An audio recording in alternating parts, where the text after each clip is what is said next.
Amis du jour, chalutations. Pour les petits nouveaux, moi c'est Sekhmet et je vous souhaite la bienvenue dans mon podcast littéraire.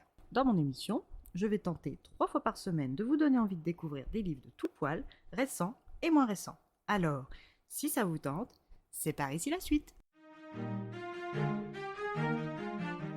Aujourd'hui, je vais vous présenter De nacre et d'acier de Kat Thibault, publié en auto-édition. Dans ce spin-off de la saga Children of the Sun, nous allons partir pour le royaume de la famille d'Elwyn, dans la région de Calagas. La cour de Nacre est l'une des plus importantes derrière la cour royale de Kiersky, du roi Drimir. Les d'Elwyn font partie des 4 grands clans vampiriques aux côtés des Kyrnik, des Volkov et des Rain. Le clan vampirique d'Elwyn a un chef, Auguste, qui sort du lot. Son comportement est jugé atypique par ses pairs. Il s'est fait remarquer en épousant Taria, une ancienne esclave métamorphe. Taria était capable de se changer en panthère des neiges et possédait une beauté indéniable. De leur union et amour est née 2 filles, Impera et Saphora. Toutes les 2 sont hybrides, mi-vampires, mi-métamorphes, et ont hérité de plus de caractéristiques vampiriques que métamorphes, au grand soulagement de tous. Si les naissances de vampires chez les purs sangs est un véritable tour de force, les croisements sont en plus risqués car les enfants peuvent manquer de certains attributs indispensables à l'une ou à l'autre des espèces, ce qui les handicape encore plus que leur métissage déjà mal vu. Heureusement pour les sœurs d'Elwyn, elles avaient des canines et la peau blanche caractéristique du clan d'Elwyn. Impera est une beauté froide et éthérée, élancée, gracieuse, elle correspond au standard de beauté de la cour vampirique. Elle a les yeux d'un bleu profond et l'albinisme familial avec sa peau, ses cheveux et ses cils d'un blanc immaculé. Saphora est quant à elle plutôt petite pour une vampire, a les cheveux bouclés et ses prunelles sont grenat piquetées de violet. Sa peau, ses cheveux et ses cils sont aussi blancs que ceux de son clan, même si son métissage est bien plus visible que celui de son aîné. Les sœurs ont perdu leur mère il y a déjà 10 ans. Saphora et sa mère ont été attaquées en ville par un groupe de transformés.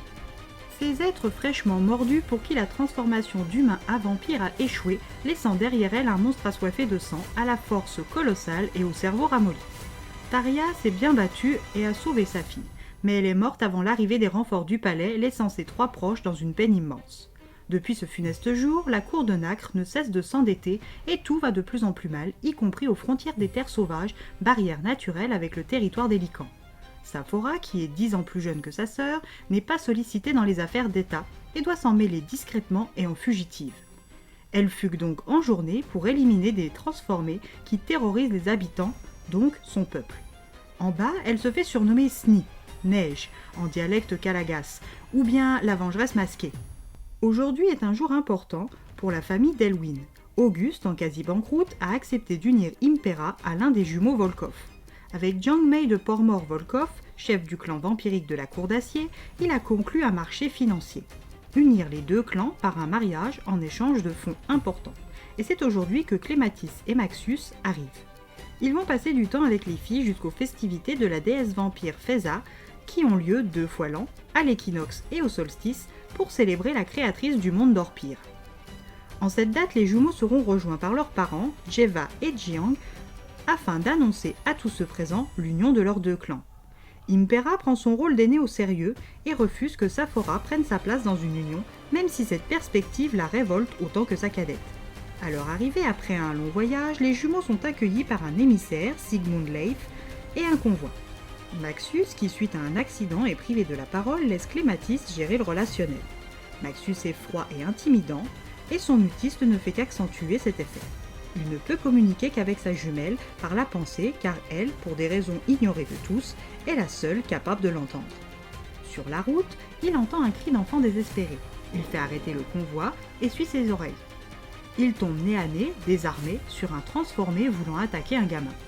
Pas le temps pour lui de réagir qu'une silhouette masquée, qu'il suppose au vu de son rythme cardiaque être humaine, tue le monstre. Elle le met en garde et répond à ses pensées, puis s'enfuit comme une ombre. Maxus est sous le choc, cet inconnu l'a entendu. Après cette rencontre surprenante, les jumeaux arrivent au palais où les festivités battent leur plein en leur honneur.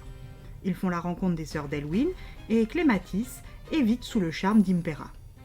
Saphora, qui a reconnu l'homme de la ruelle en la personne de Maxus, n'a qu'une peur, c'est qu'il la reconnaisse, lui aussi, ce qui signerait la fin de ses excursions en ville.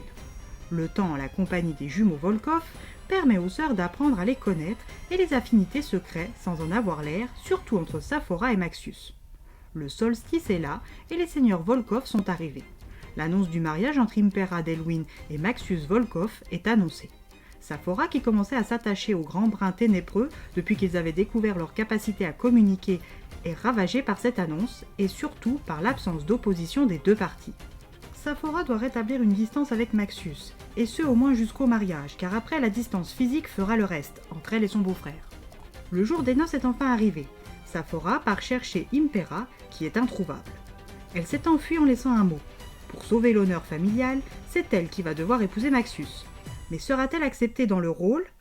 Elle que tout le monde ignore depuis toujours? Ses sentiments pour Maxius sont-ils réciproques? Ce mariage de convenance a-t-il un avenir? Où est partie Impera et surtout pourquoi? Pour obtenir les réponses à ces questions et à bien d'autres, à vos livres!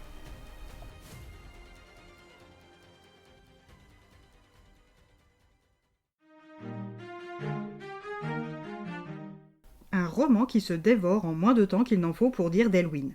Un duo principal attachant, une histoire avec des ramifications intéressantes et un méchant que l'on ne voit pas arriver jusqu'à la dernière minute. Et bien voilà, j'en ai fini pour aujourd'hui. J'espère que cet épisode vous aura plu et vous aura donné des nouvelles idées de lecture. Si vous souhaitez découvrir d'autres petits bonbons littéraires tout droit sortis de ma bibliothèque, je vous retrouve le samedi 20 décembre prochain pour un nouvel épisode. Et si d'ici là je vous manque de trop, n'hésitez pas à me rejoindre sur mon compte Instagram, @leslectures de Sekhmet. Sur ce, chalut les amis, et à la prochaine!